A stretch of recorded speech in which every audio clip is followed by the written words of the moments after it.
the intro riff to Hey Joe's based around a little bluesy idea. What we're going to be doing first of all is playing this kind of unison slide thing. What I'm doing is I'm starting off, and I'm using my second finger here. You could use your third finger, whatever feels more comfortable. I'm going to slide from the 3rd to the 5th fret in the B string. But what I'm going to do is I'm going to hit the top 2 strings. I'm going to hit the B string and the open E string at the same time. So when I play it slowly, it sounds like this. And this is a grace note slide, so it's one of these slides that doesn't exist for any time. It's really, really fast. Okay, so you have that nice kind of ringing sound there. Once I've done that, and then go with my first finger and I play 3rd fret of the B string again, and then I play those top 2 strings once more. Okay, so it kind of goes. Next little phrase sounds like this. Now, what I'm doing here is I'm going to take my middle finger and I'm going to slide from 4 to 2 on the G string very quickly. So it's a grace note slide there. But then I go and pull off to the open G string. Kind of like that.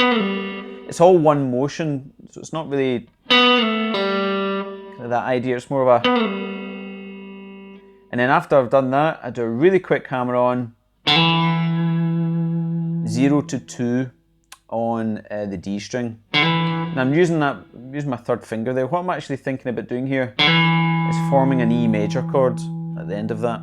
So kind of resolving this little lick on an E major chord. And the E major chord is 2nd finger's on the 2nd fret of the A string. My 3rd finger's on that 2nd fret of the D string. That's what we've just hammered onto. And my 1st finger's on 1st fret of the G string.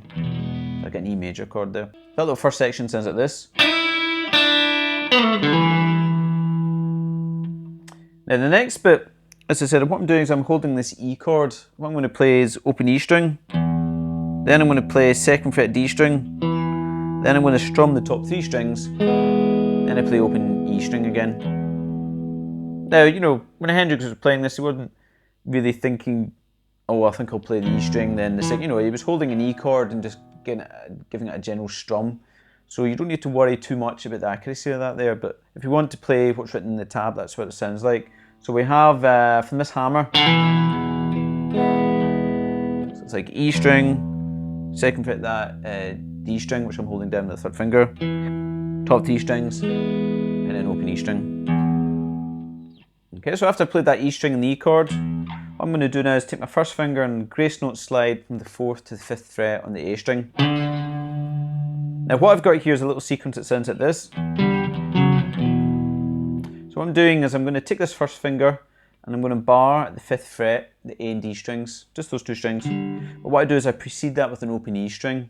Then I play open E string again and I move this down 1 fret, so I'm now barring at the 4th fret, A and D strings. And then I finish it up playing an E power chord, so I'm barring A and D strings at the 2nd fret and I play that open E string as well as the A and the D string.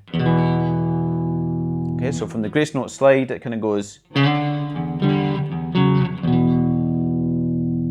Now after that, on beat 2, I take my 3rd finger and I'm just going to play it at the 4th fret of the G string while still holding this E power chord.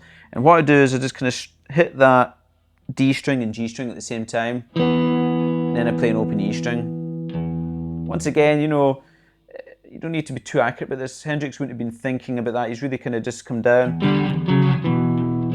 you know, and he's just kind of strumming away basically. But that's kind of what we see in the tab. I just hit the 2nd fret, the D string, 4th fret, that G string, and then I play an open E string. So from the grace note slide, that whole sequence sounds like this.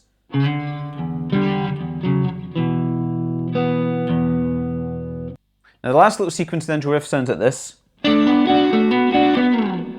what I'm doing is I'm going all the way up here, so my 1st finger is now at the 7th fret. And what I'm doing is I'm barring the D and the G strings at the 7th fret. Effectively I'm kind of barring all 3 strings. I'm barring the G, the D, G and B strings. I'm kind of playing a little kind of D major triad here. But what I'm going to do is I'm going to hit the D and the D strings together. And then I'm going to hammer from 7 to 9 on the D string. So I kind of go. Then after I've done that, I play the G and the B strings together. So you have a little phrase that goes. Then I do that again. And then I end it off by playing 3rd finger 9 fret D string, hit that and then slide off. So the sequence sounds like this. Okay, so if I put all that together and slow it down a little bit, this is what the riff sounds like.